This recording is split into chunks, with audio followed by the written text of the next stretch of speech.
All right. So my topic is chapter 8, motivational interviewing. As social workers, whether we practice in healthcare, addiction medicine, in the schools, behavioral health, criminal justice, or community-based settings, we will at times work with clients who feel stuck. This might look like resistance, ambivalence, or maybe they're too overwhelmed to be able to see beyond survival mode. And sometimes clients come in on their own free will and they'll display this behavior. And then other times they're mandated. Otherwise, they wouldn't be here at all. Now, why this dynamic exists across different professions. During this presentation, I'm going to focus on social work and clients. Um, so our text, Pain 2020 for this course, introduces motivational interviewing as one evidence-based approach that has been widely used to help clients move through ambivalence and begin to use what is called change talk. Understanding what change talk is and how to recognize it and respond to it is critical for effective social work practice, especially when using motivational interviewing. Clients will often engage in what motivational interviewing would call sustained talk. So, this is when they might say something like, "This is how I am, things won't get better, I can't control my emotions, or I'll never be able to quit smoking." And change talk is evident when those statements shift to something like, "I don't want to be like this anymore. I want things to get better. I wish I could control my emotions," or "I don't want to smoke anymore." So, the National Association of Social Workers Code of Ethics highlights values and principles that we as social workers must follow. And there are two that I want to highlight. So, the first one is dignity and worth of a person. So we need to treat each client with respect, be mindful of differences, especially because we're often working with populations that are vulnerable and oppressed, right? The other is service. Our primary goal is to help individuals in need and address social problems when they come to us, even if they don't realize it yet. These two values alone help us recognize that these statements that the clients are making are not a sign of failure or even their truth. These statements are what motivational interviewing would call or identify as ambivalence. So it's likely an internal conflict, and we can use different skills to help them explore it further rather than confront it. Corcoran 2016 describes motivational interviewing as collaborative, strength-based communication style with intentions to explore clients' ambivalence and enhance their internal motivation for change. Motivational interviewing was not developed from a single theory. Instead, it developed through clinical practice, and it draws from multiple theoretical frameworks that align closely with social work values and ethics. So, some of these theories that support and inform motivational interviewing include person-centered therapy. This is the humanistic talk therapy developed by Carl Rogers, emphasizing empathy, judgment-free, and unconditional positive regard. Then we have social determination theory, and this is an approach that prioritizes that autonomy and that internal motivation. The trans theoretical model, which is more commonly known as stages of change, Payne 2020 explains the 5 stages of change as pre-contemplation. So this is when clients don't perceive their behavior as a problem. Then there's contemplation, and a client may begin to acknowledge that there's a problem, but they're kind of conflicted about whether they want to do anything about it or if it's even that big of a deal. Then there's preparation, where the client identifies behaviors or lifestyle changes that are needed, and they're kind of like in limbo, like, what do I need to do about this? Action is where they apply the action, right? They apply the behavioral changes. And then maintenance, which is the last stage, but not necessarily the end stage, is where clients they either maintain these behaviors and changes and it continues to improve and life seems to get better, or they could also have a setback or a relapse. This doesn't mean that they have to start all the way back over at stage one, right? This is where we would use a technique called ORS, which I'll get to later, to help get them back on track. So when I was first introduced to this model, I assumed that the stages progressed in a linear fashion, similar to the assumptions of stages of grief. And neither of them are linear. In practice, I learned that individuals move fluidly between the stages, and the model just serves as a guide to help social workers assess and gauge where a client is so that we can determine what approach to take. So this flexibility is key for motivational interviewing because it requires or it helps social workers adapt to their interventions for each individual client while recognizing that no single theory is fully appropriate or effective across every population, setting, or even lived experience. Holman et al. 2015 describes motivational interviewing again as evidence-based practice, but with promising outcomes for substance use disorder, behavioral change, and even physical health settings. So for that, it'd be, encouraging patients to do like screenings or engage in preventative care that they might not want to do or think they need. They completed a study evaluating social work students. So before and after taking a course that focused solely on motivational interviewing, they found that it demonstrated an 85% improvement in their motivational skills and empathy. So I found this important to mention as we're current MSW students, and we need to be mindful of our approach, our biases, our develop our competency and cultural humility, right? So Collins' 1990 description of dysfunctional counseling behaviors. This basically explains the opposite of what motivational interviewing is. So it includes like excessive advising, confrontation, and imposing our beliefs onto the client.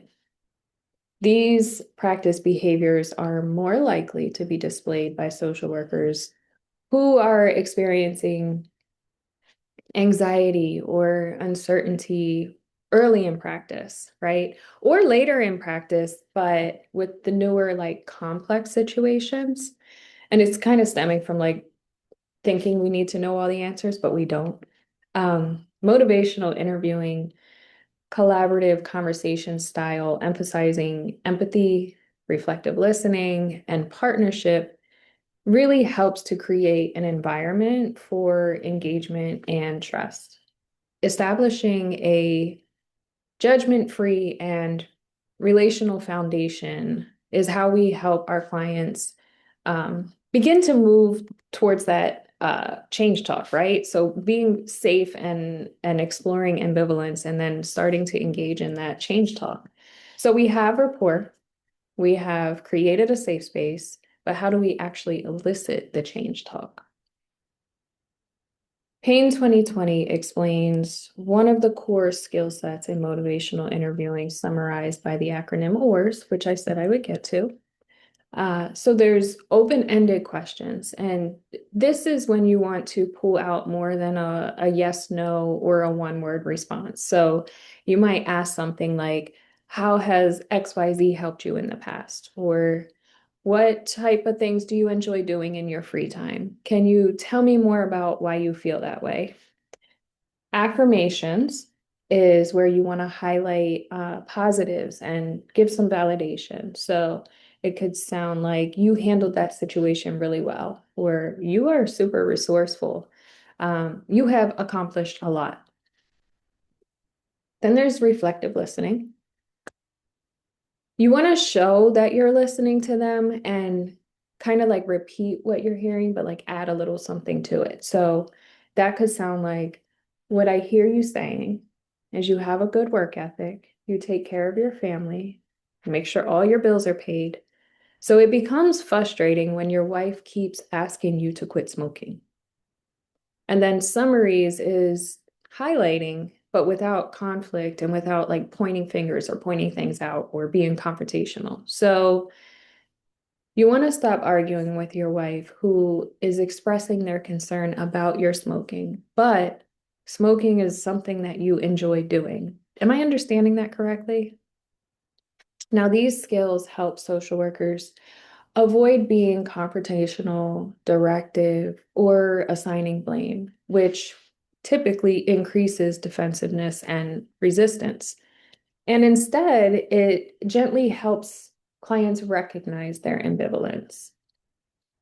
Corcoran 2016 emphasizes the use of complex reflections. So this goes beyond the simple repeating the statement and checking for understanding and digs for a more deeper underlying like values and meanings behind their statements.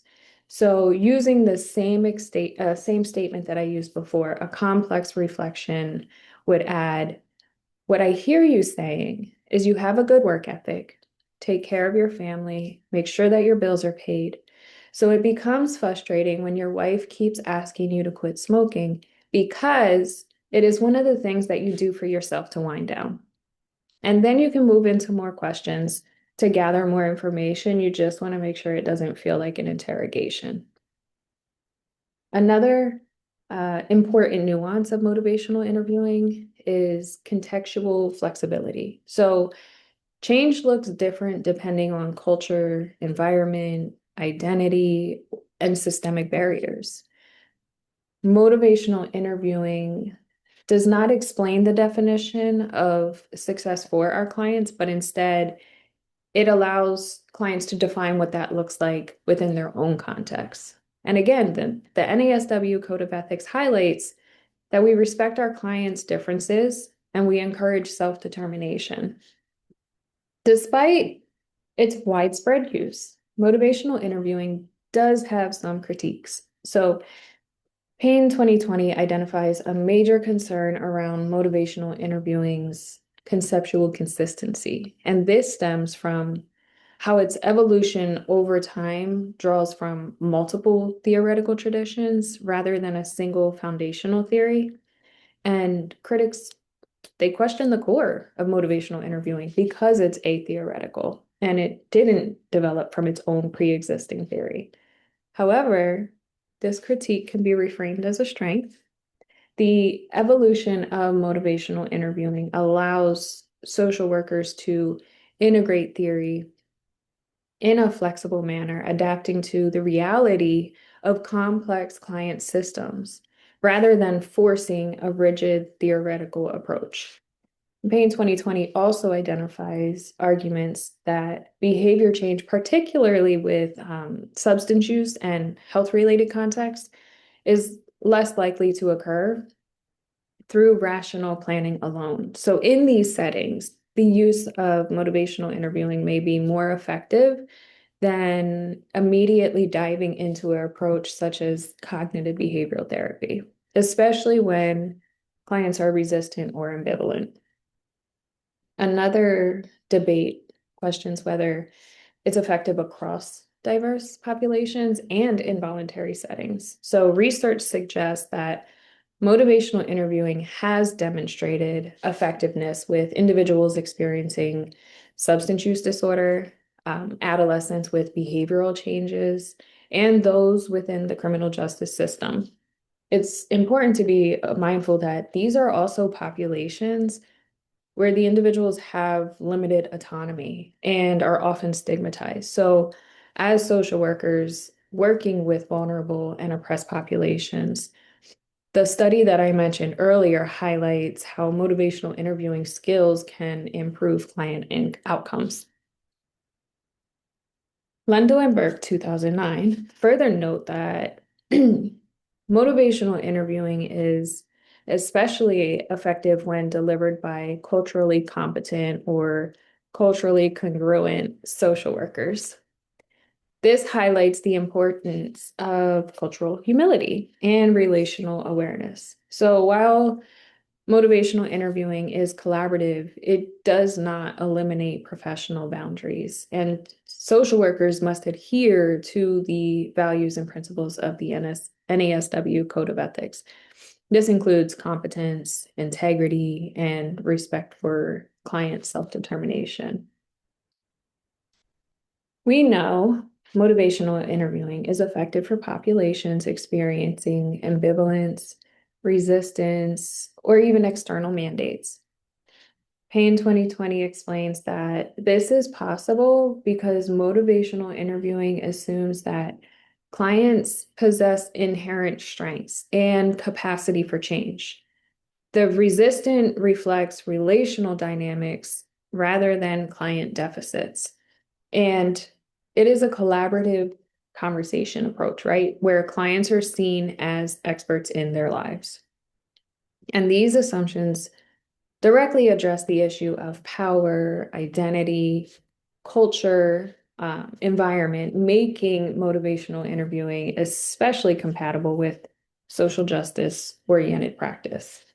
However, it does have limitations. So, effective implementation requires that social workers need to be skilled at being able to monitor their own reactions, checking their biases, and avoid direct or confrontational behavior. Again, Collins 1990 highlights how easily social workers can slip into ineffective counseling patterns when they are feeling under pressure.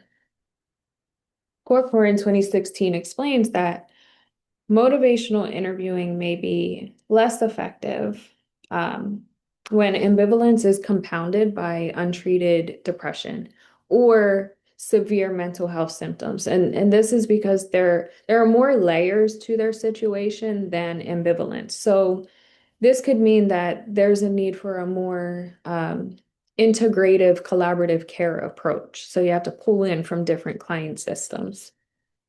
There's also time constraints. That's a matter that can be an issue or can create some issues with this. Motivational interviewing it's often used in healthcare and addiction settings. And visits can range from 15 minutes to an hour, right? So as a behavioral healthcare manager at Penn Medicine in the addiction medicine department, I run into this often. Some of the offices I work at are, right in the city, very fast paced. We have to keep moving to the next client, so I'm not able to spend as much time with them. And then other offices I work at are more slow paced, allowing for more time to work with them and really build on that. And while motivational interviewing can be effective in brief encounters, further research is needed to explore how it functions across different service structures. So let's talk strength-based. Motivational interviewing strongly embodies strength-based perspectives. It emphasizes empathy, collaboration, self-efficacy, while honoring client autonomy and lived experience. And Payne 2020 highlights how it helps clients identify their own values, their resilience, and motivations rather than imposing externally defined goals. Even in involuntary contexts, it creates a space for clients to explore personal meaning and ambivalence. While Core in 2016 acknowledges that some mandated clients may engage just to complete their stipulations that they have. The consistent use of affirmations, reflective listening, and exploration of their potential and goals can gradually deeper their engagement. So ultimately, motivational interviewing creates an environment where clients feel respected, heard, and safe to return, all of which align closely with the social work commitment of dignity, worth, and self-determination. It's important to remember that motivational interviewing reminds us that change is not something we impose, but something that we help our clients discover within themselves. So let's move to some Q&A. um, when working or when using motivational interviewing and asking questions to gather more information, what are some ways that it could feel potentially like an interrogation for clients? I think it could in a lot of ways, just because there is that power dynamic between the social worker and the client. But I think, especially if the client feels ganged up on in any way, so if the social worker is asking questions in a way that kind of seems like it's placing the blame on the social worker or on the Mm, client, which is not very motivational interviewing, but it can sometimes happen depending on how the social worker talks and their tone of voice and things like that. mm, They could unknowingly trigger something in the client that they might not have realized was there.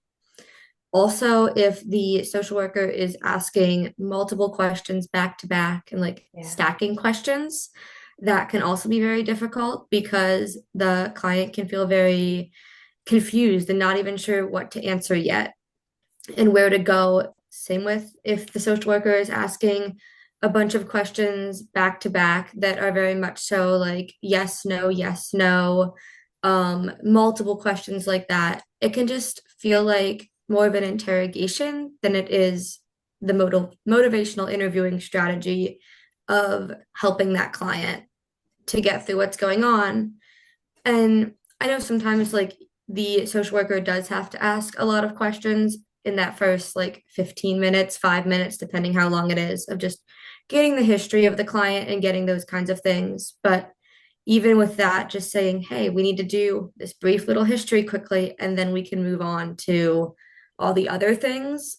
And that just kind of helping them to know it's not the social worker judging them as a person. It's just, we need this history. We need to know how long you've been using. We need to know what Yeah. you've been using, or in some cases, at least know what you've been using to better help you, not because we're here to judge, not because we want to do something differently, but just because we want to help you.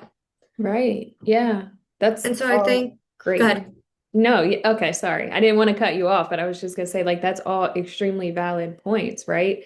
And I like how you mentioned like the whole assessment part because sometimes we do have to ask them kind of like a checkbox checklist thing.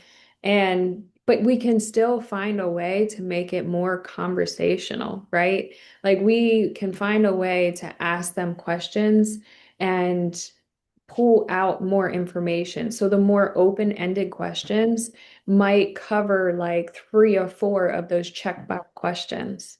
And it feels less like an interrogation and more like you're just trying to learn about them to help. And it kind of creates like a safer space or judgment free or and it's also your delivery. So yeah, you've highlighted some really valid points. I'm sorry, Yeah. what else were you And gonna even say? with that, like you just said, the delivery of reassuring them and giving them the moment and like the satisfaction of like validating them and Mm, showing that you're listening and not just getting their answer and then immediately going to the next question, like point blank. Like right. just allowing them to know that you are listening and you do care about what they're saying and using that to help you as well. Yeah, I like it. I have worked with clients where I had to do assessments because I work in the addiction medicine department. And one of the things I do say is like, all right, there are some questions that I have to make sure I answer. It's part of the assessment in order for your insurance to cover this. Like I kind of just throw that little caveat out there. And I tell them like I would rather have a conversation with you. And if there's anything you don't want to answer, let me know. We can come back around when you feel more comfortable. So it's really just making sure that they feel, heard, validated, respected, and in control, right? There is, like you said, that power dynamic, but it doesn't necessarily mean that we have to overpower the entire conversation. Yeah, I really like that. I was about to say the word control and then you said it, but it does give them that sense of control, which in a lot of these scenarios, especially if it's voluntary that they're there, it took a lot for them to get there. And so to give them any ounce of control will really help them feel like, okay, I've got this, I can stay here and she really cares about what I'm saying. She's not someone who's just here to check the boxes and move on. Yeah, because they can pick up on that. It's Yeah. literally part of being in survival mode. Very much so. Okay, so let's do another question. When thinking about the stages of change model, what do you think could be challenging to navigate as a social worker when the client continues to relapse and you observe that their environment is like a major factor of that? It can definitely be hard to watch them go through it and know that. So, for example, say they relapse when they go home and like to their parents' house or something. It can be hard to watch that and then them still say, like, these are my parents, so I still want to go see them, even though I know what it's going to do to me. And Yeah. so I think to watch all the progress you've made with them, maybe you got them into like maintenance stage and then all of a sudden they go back home for 2 days and they're all the way back into the preparation stage again, or pre-contemplation, not preparation, the Yeah. preparation that is within pre-contemplation. But I think just to see that and just watch that, especially it can happen 2, 3, 4, 5 times with the same client in the same 3 months. Yeah. And so I think just to watch that, it can be very emotionally taxing, especially to know that you're doing everything you can and it's still not enough because the environmental factors still outweigh what you're doing, even though you are doing literally everything in your power to be able to help them. Mm. I know that can be really hard, especially like just clients that you know you've made a lot of progress with and you can see the change and see how well they're doing. Maybe they're even near like leaving your services, but then you just watch them fall back every single time. I think also there's something to be said about our like emotional fatigue that comes with it and like the empathy, and you're giving them your all of the time and just getting the same result. And that can be hard for us to do too, as people who have a lot of empathy, to be able to go into this profession. We really want to do everything we possibly can for them, but to watch them go back into the same environment, no matter what it is that causes them to relapse or causes them to go back into a bad headspace or whatever it might be, that can be really hard and really taxing for us as well. Yeah. And I think that it can also start to become like discouraging for them, right? Because they in in our setting are getting all this validation and all this encouragement and pointing out their strengths and helping them, giving them tips, and like then they make progress and then they go back to their environment, which is, sometimes it's not in their control. There's poverty, there's homelessness, or there's, just depending on the area that they live, like there's just constant access. So it could become discouraging for them and sometimes take them all the way back to the pre-contemplative stage, right? So that can be hard to watch. I think it's a good point that you brought up like the empathy and emotional fatigue, because the reality is it's there and we know it's there, but um there's not as much as we can do about that, right? So yeah. Yeah, I think there's also something to be said about, like you mentioned, if they're getting all this reassurance when they're with you, and then they're going back home, going back to wherever they're going, and getting like the complete opposite of that, and not being in control and being hurt in whatever way it is, it can kind of be hard to then for them to go in and out of fight or flight, in and out of survival mode. And so Mhm. it might even lead them to think they're never going to get better and Yeah. get very disheartened by it because they keep going down the same cycle and they can see it. We know they can see it. They know we can see it. And Hmm. so it might just lead them to be so disheartened that they just want to stop and give up and just stay in that cycle. And so it's really important with motivational interviewing and strengths based and all of those that we keep reassuring them that it is possible, no matter how deep you've dug the hole, no matter how much of a cycle you're in, it's still possible for that to happen. Yeah. And finding ways like when we notice that they're getting to that point of being able to reframe, like they're looking at it as like it's a failure. I'm not going to be able to do this. I'm in the same environment everyone around me is using. Like they get, that it is what it is. So like reframing it, like no, like you were able to not use, and then some things, there were different like triggers and warning signs that were going on. So like reframing it from it's not a failure, but what can we do to make changes? Now we know what the trigger is for this. What can we do to address that? How can we cope in a healthy way, right? And just like make plans. So I think all of that was great. Good responses. Thank you. Thank you. I think Okay, that was awesome. I'm gonna thank you. Stop the recording.